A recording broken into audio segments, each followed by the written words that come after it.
As you may know me, I usually do the intros and run around with the paper to do the administration stuff, as we heard. So, but today I brought you a topic, and it's very near and dear to my heart, no? But I actually did a lot of research to it because I don't know if you know, I've been developing Android for over a decade, but security, and more specifically, app security is a newer, relatively newer interest of mine. And WebViews are actually an interesting beast to inspect security-wise. So I work at Nevis Security, by the way, which is basically a company that provides customer identity and access management solutions end-to-end, so both from server-side and mobile client-side. We are basically providing FIDO standard compliant passwordless authentication and second-factor authentication and things like that. You can come to us for having or creating a white label application, and also we have the SDK as well, which you can integrate in your code base. Today, I will talk about WebViews, as I have mentioned a couple of times already. So overcoming insecurities in WebViews. I'm very well aware that there's no such word as insecurity. I came up with it. Basically, what I will talk about is the insecurity you may feel by your unsecure WebViews. So I prepared a lot of demo. Let's see whether we have time. But first, a little bit of history, just so we are on the same page. So WebViews are the default way to display web content on Android. It was built on top of the Chromium open source project. And originally, it was a part of Android itself. So anytime Google wanted to create or issue a security update, they had to update Android itself. Luckily, they come to their senses. And since Android 5 or API 21, it is a separate application that you can update through Play Store. So it's distributed to Play Store. But for some interesting reason, for Android 7, 8, and 9, they figured that it would be integrated into Chrome itself. So we can check it as well right away. Here's a device. It's an Android 9 device.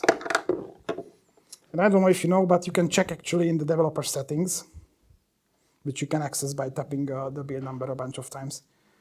You can check the WebView implementation, and indeed, as I told you, it's Chrome in this instance. On other instances, on newer Android versions, since Android 10, let me switch back to the slides. So from Android 10, it's actually, again, separate. Wow. Yeah, PowerPoint Online is very good today. Okay, anyway, Android 10, it's fully separate again. At this point, I would like to ask you to show your hands if you had the absolute pleasure to work with WebViews. Awesome, good. How many of you actually liked the experience? 1, 2, okay. Hesitant 3, okay, good. And have you tried anything else to display web content? Some of you? Anyone? Okay, what did you try? What? I didn't know that. That's interesting. Anything else? Custom top, anyone? Okay, great. We will talk about that later. Okay, how to create a web view. Again, just to be on the same page very quickly, it's a regular view on Android, although back, under the hood, it's very interesting because it's an application injecting itself into your application handled by the framework. But from the developer point of view, it's a regular view, which you can include in your layout resource and then get your reference to it any other way, like old school. If you are old school like me, find view by ID, or of course, you can use data binding and view binding as well. Or you can create it from code, actually. You can call this headless web view. Basically, it's not necessarily even added to the view hierarchy. And you can, for example, run JavaScript code. How good it sounds, yes. But you can add it to the view hierarchy later as well if you fancy.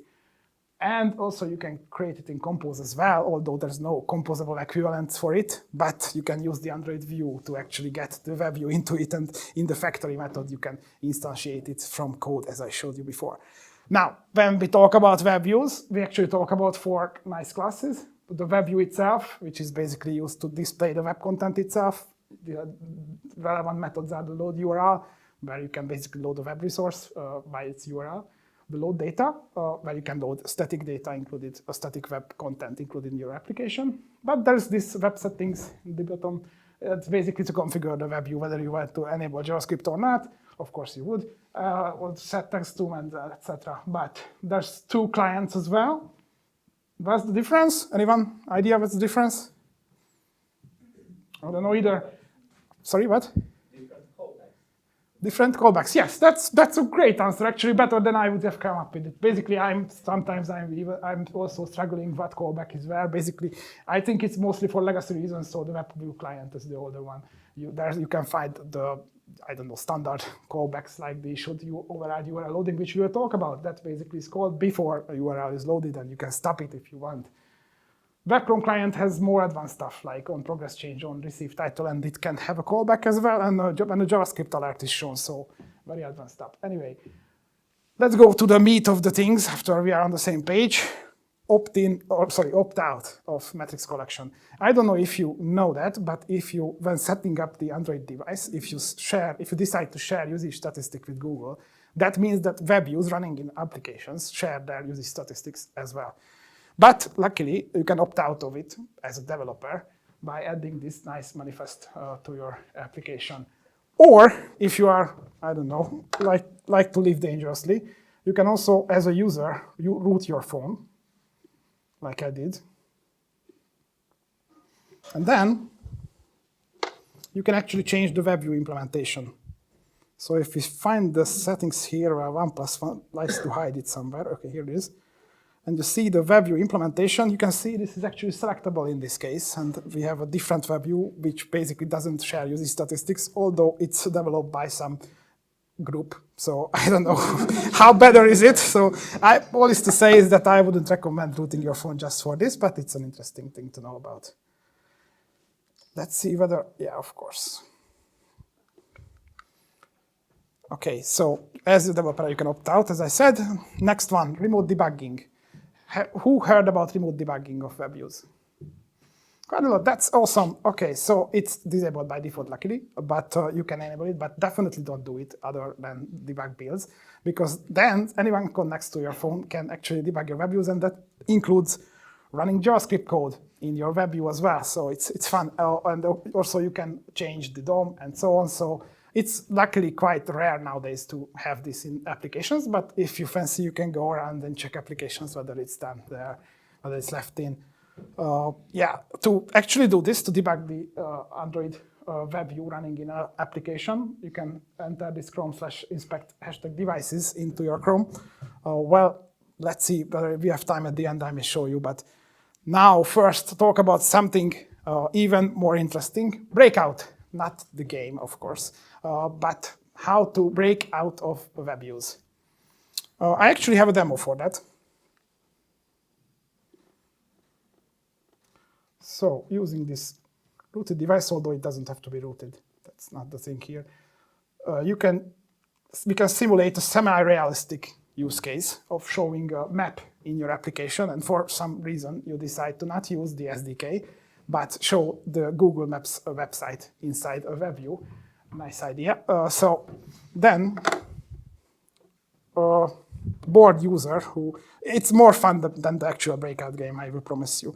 So bored user can look around and try to find a way to google.com itself, a search engine, by going to settings. Privacy policy is actually a good idea in a lot of cases. And then here's a Google logo. Yes, we are at Google. Awesome. We can go anywhere from here. But if we reset the demo, I actually did a SECWebView implementation here, where it's disabled. I will talk a little bit about why this is not the best solution, but still something that's a bit better. So it basically will block the navigation to google.com, doesn't matter how much I try. Okay, so this is basically a block list, which is not the suggested approach, I would say, because you cannot be sure what to block. So it would be better to have an allow list, but that's tricky, trickier than PowerPoint working, a web version of it anyway. So it's tricky. Well, the best idea is to restrict to the thing that you would like to show, like a privacy policy or terms and conditions. But nowadays with the web, redirects and everything, it's very hard to actually come up with a list where you can restrict. But I would actually say that disallowing or putting some stuff like google.com or some search engines to the block list already is better than nothing. So you can do that if you want, but be aware that that's not a foolproof solution. Anyway, as you, yes. So I said what breakout is, but you may say that it's not that dangerous because it requires a physical access to your device. So who will have a physical access for your unlocked device and navigate away? But it's much more problematic combined with other kind of attacks, if man in the middle is possible and so on. So it's still something to, I don't know, be aware. And how common is this, you may have asked. So we'll actually show you with real-world examples a little bit, just for fun, but I would like to ask you to not take any pictures or recordings of this, please. Thank you. So we talked about breakout. Next one, clear text traffic. Hopefully nowadays you are all aware that you should not allow clear text traffic in your application. But I don't know if you are aware that even though we have network security config, which makes it very simple, we have it from Android 7, but it's not respected in WebViews until Android 8. So even if you disable clear text traffic, on your WebViews, they may be still enabled. So the best thing you can now do is basically override the should override URL loading and don't allow going to there. Now, a quick word about the code snippets. Don't copy them, please. These are not foolproof solutions. These are examples. So look into all of these things. They are more for demonstrative purposes. OK. Next one, HSTS, so HTTP strict transport security. I don't want to go into too much details because it's mostly irrelevant one. And second, I'm not a network security expert, so I wouldn't be able to detail it. But it's enough to know that it can protect against man-in-the-middle attacks. Basically, if a website has an HTTPS version, this can basically not allow downgrading, protocol downgrade. So it would disallow downgrading to the HTTP version. It's not a problem if you don't allow clear text traffic, then it's irrelevant. But if you, for some reason, need to allow it, it's better to enable this, and it's disabled by default. So in network security config, you can enable it as well, like HSTS and forced. Again, if you don't allow clear text traffic, which I would recommend, then it's not a problem. Now, opaque origin. When you don't display web pages by URL, but static content included in your application, you may, and I wouldn't be surprised if you forgot to set the base URL. Why I wouldn't be surprised is because the default method load data doesn't allow it. So you shouldn't use that method, basically. If you forget to check the base URL and there's happened to be a link outside to the website, to any website, same origin checks might fail. And your first instinct may be to disable same origin checks. Then it would work, right? But don't do that. Instead, there's a newer method, load data with base URL. That should be used. And there's some additional benefits even, like it supports more encoding, like UTF-8, while the load data insists mostly on the present encoding. And base 64, I think, is available, but this one, the load data with base URL, should be, or should allow any kind of almost any kind of encoding. So don't do this. Do this. OK, safe browsing. That's a Google service. Basically, it checks for a list of known bad websites or unsafe websites. And it's enabled by default since Android 8 and WebView via version 66, because if you remember, WebView is updateable, from the Play Store. So although at this point, you can realize that it's a bit of a hard thing because you have no control over what WebView is installed on the device. But you can explicitly enable it. So there's a metadata for that as well, like enable safe browsing true, which you should do. File access. OK, here again a question. Who thinks that file access is possible from WebView? Show your hands. OK, but awesome. When it's possible? Always, or it depends, or what's the answer? What do you think? Tomasz. Maybe on some Android versions. Yes, you are right. So it's allowed up to Android 10. So the answer is it depends.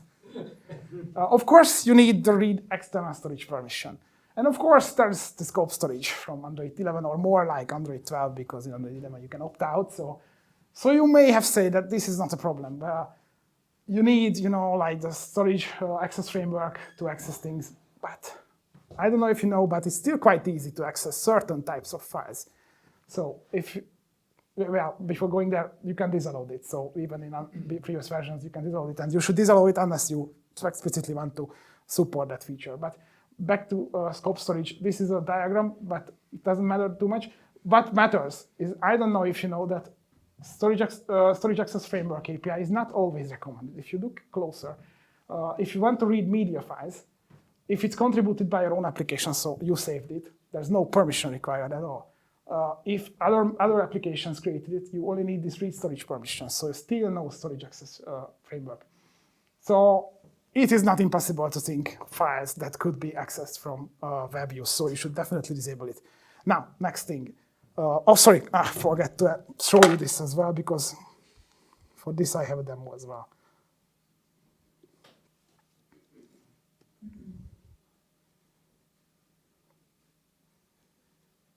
So here's a WebView. Basically, the default WebView shows you an Android logo, and if you look here, that's a file URI, and that's on the device's download folder. But if you enable the SECWebView, then it's not possible. You get back an error, access denied. OK, so content provider, going back to content providers. Same question. Who thinks it's possible to access them? Who thinks it's possible to access them? And what do you think? Always? It depends? Or what's the answer? It depends, maybe. No, not it depends, although I saw that some of you know the answer, but it's still allowed by default on every Android version. So it's not Android version dependent. And you should definitely disallow it, because otherwise, if you have content providers in your application, and your application, of course, has the permissions to access those content providers, then a WebView with the right URI can access those files provided by the content provider. So you definitely disallow it, unless you, of course, want to provide this feature for some reason. And I can show you quickly this as well. Reconnect, OK. I mean, visually it's the same thing, but the interesting thing here is at the bottom, the content URI, which you defined. So if you disable it, then you get the error access denied again.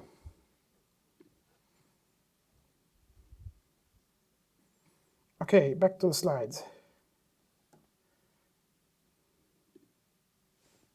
Oh. Cookies. So everyone loves cookies, right? What do you think about cookies? Not clearing them. That can be an issue. And I don't know if you know that, but the cookie jar is shared within the same process. So you cannot just clear cookies for a certain WebView. You either clear it for everyone or nothing. And also, if you logged in for some reason in one of your WebViews, on the other WebView, you will still get the authentication cookie. What's the solution? Well, let's not get there. So what's the solution? Well, you can run the WebViews in their separate processes, but that brings a whole lot of problems with it. So I don't know, I wouldn't recommend it. Yeah, later on you will find something that is better than WebViews. That's the best I can say. And we are not even talking about ever cookies. Who heard about ever cookies? OK, 1, 2, great. So it's by Semicamcar. It's basically a very persistent cookie. So it basically puts itself into many different things, and it's in a lot of cases it's impossible to get rid of. I think actually only the Safari's private tab or private mode is the only one that is really clearing everything at this point, but maybe that's outdated or outdated information. OK, Jetpack to the rescue, of course, as always. There's actually an Android X WebKit library, Jetpack library, which allows you to use newer APIs that are only available from a certain Android version. Like, or of course, it has classes, compact versions of classes, but the good thing is about the features. It has some niceties like dark mode and overriding the user agent, but a very interesting thing is multi-profile. That's the interesting thing, because then you can have separate cookie jars. So that's one thing to know. Because with the default WebView, as I said, there's actually no real solution other than the separate processes, which I wouldn't recommend. Believe me, I tried. So there's these two links if you want to look at this Android X WebKit library. Running JavaScript. Phew, I was struggling with this, because this can be its own talk, very easy. And I really don't know. I cannot go into every detail, so that's not the aim here, just so you know some kind of guidelines where to look for. Well, and if you actually look into a lot of talks and posts and videos about WebViews, it starts with basically disable JavaScript. Don't enable JavaScript. And that's the solution. Well, one thing that's not a solution always, as you've seen, there's plenty of things that you need to be aware of other than enabling JavaScript. And also, nowadays, again, with the realities of web pages, even a privacy policy page or something like that, it very frequently has JavaScript and it cannot run without it. So you cannot really say that, well, I just don't enable JavaScript. But the actually good thing is that the rendering of JavaScript is running in a separate process since Android 8. Before that, it ran in the same process as your application, which means that it might be possible to access the memory space of your application. You should be aware of that. Again, you can put the WebView in a separate process. I cannot stress enough that I wouldn't recommend that.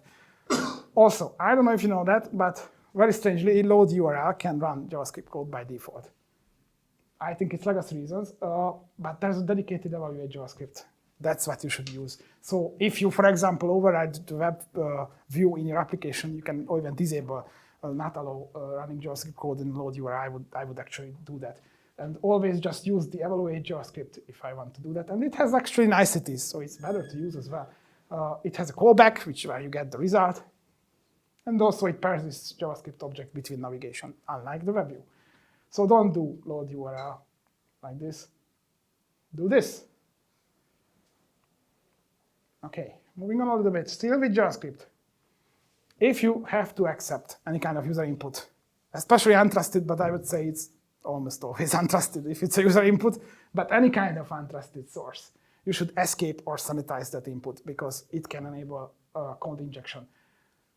There's this string escape utils escape ECMAScript from the Apache Commons text, but it's very rudimentary. It doesn't do too much, so I don't know. It's a good start, but if you really want to get to it, you can use more robust things like the OWASP Enterprise Security API, or you can write your own in Kotlin. That's not that unimaginable, but yeah.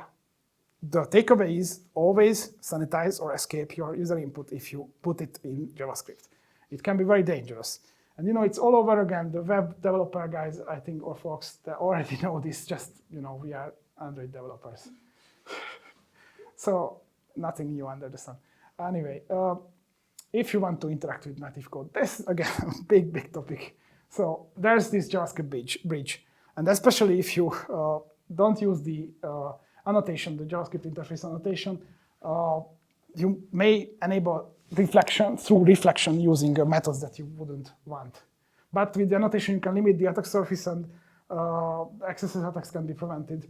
So yeah, to mitigate, you should, if possible, restrict calling the bridge only by the code that is shipped with your APK. So don't accept JavaScript from some, or don't accept calling your own methods from other JavaScripts. And if possible, prevent loading JavaScript from outside source. That's a good idea, although not always possible, I know. Jetpack to the rescue again. Now, different library, JavaScript Engine. I love this, but there are some big limitations. Only available since Android 8. That's the first big limitation. And it's still in beta. I don't know actually why it's been a beta for a long while, but it would be a very nice ways to use it. And I don't know, I would actually use it, I think, in this case as well, because it actually provides, finally, isolated JavaScript environments. So you can run your code without creating a WebView. It can be done in a service. You don't need an activity reference. It still uses WebView behind the scenes. It connects to the WebView installation on your phone, so that needs to support it.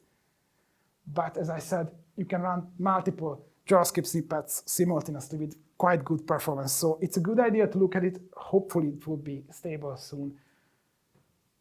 One interesting thing which can be taught as both an advantage and disadvantage is that it cannot make network calls. So of course it improves security as well in a sense, because then it cannot load things from the internet, but of course it's a limitation as well.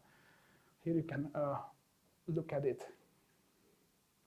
And what was already mentioned, custom tabs, that's a good solution. So for things like linking out to privacy policies and terms and conditions, either starting the browser, one of the browsers installed in your device, or using the custom tabs is a good idea, because then the security aspects are not up to your application, but the browser itself. Because custom tabs is basically, originally it was only Chrome, it's Google Chrome, but nowadays it's a standard, and most modern browsers implement it. And it basically runs a separate or an instance of the browser inside the task of your application. So from the user's perspective, it looks like it's still part of your application, whereas it's a browser. And you can actually customize it. Oh, yeah. Here, actually customize the look and feel of it so it looks even more like your application. But it shares the cookie jar with the real browser, so it's even convenient for the user because if they are logged into your service or somewhere else, they are still logged in when it's running in your application.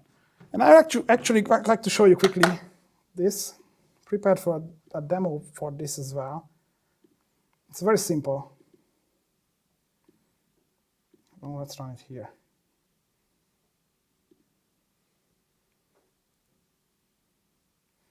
Just to show you how easy it can be, this is a very basic demo, but if you run the custom tab, this is how it looks like without customizing the look and feel of it. And this is how you would customize the look and feel of it, like the color of your application. And if you look at the code itself, the simple case, it's like this. That's all. For the customized case, it's like this. That's how easy it is. Of course, you can go more advanced and things. I don't know why it doesn't load, but anyway, so you can go more advanced, more customization. You can disable the search button and things like that. And if you look here, like it's still a browser. It says powered by whatever, and it would be by default the default browser on your phone.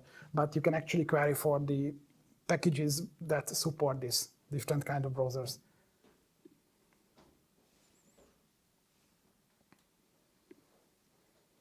Okay.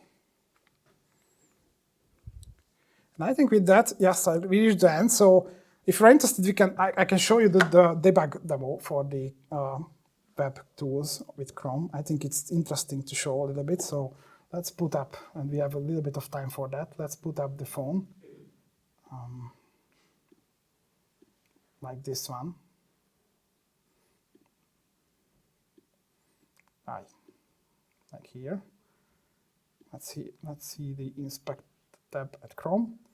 So we see the device, and well, let's run the application, of course. I don't know, like this one.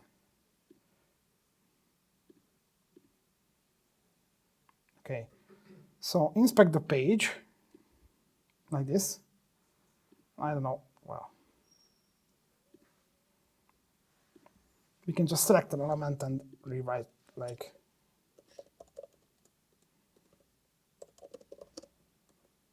I cannot write for some reason.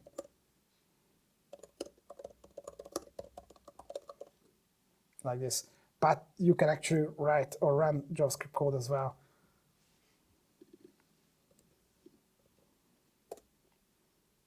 And it will, not this one.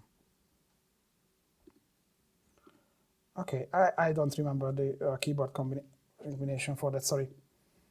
But believe me, you can run JavaScript code in the WebView with debug mode enabled, so you should definitely not do that. And with that, I would like to thank your attention. I included some resources if you want to look into a little bit more, like the WebView best practices from Android Dev Summit, or I would shamelessly plug my own GitHub repository called Android Security Evolution. Let me show you a little bit. I basically started to collect things that are only available from a certain Android version, security things, you know, from different resources. So there are a bunch of links here. It's basically a good, I don't know, cannon fodder for discussions about raising the minimum supported SDK or things like that. Also, there's links about the custom tabs, and I would also like to highlight this Hacktricks. This is an online pen testing book, which is available for free, and it also talks about WebView attacks, but many more things. So that I would definitely recommend if you're interested in security. I've been Balázs Gerlei. You can find me. Oh, yes. So you can. I prepared a nice animation which it doesn't want to play. Okay. It was Twitter for morphing to Mastodon. Anyway, so you can find me both on the dead bird side at Balázs Gerlei or at Balázs Gerlei at mastodon.social. But there's one more thing. Sorry, that was bad. I know. I actually prepared another library, which I just published, made to public, so you can check it out. SECWebView, it's basically an implementation of WebView, a subclass of it, that has these things disabled by default. I can very well understand if you don't want to run a code that's maintained by one guy, even if it's me. So it's with a CC0 license, so you can just copy the code, change it, whatever you want. I really just want to contribute this to the community to propagate better WebView usage. So, and it's not even online yet in the any repositories, but it will be. Just I didn't have time for it. I just published it before the talk, but you can actually look at it and run away with the code if you want. That was all. Thank you for your attention.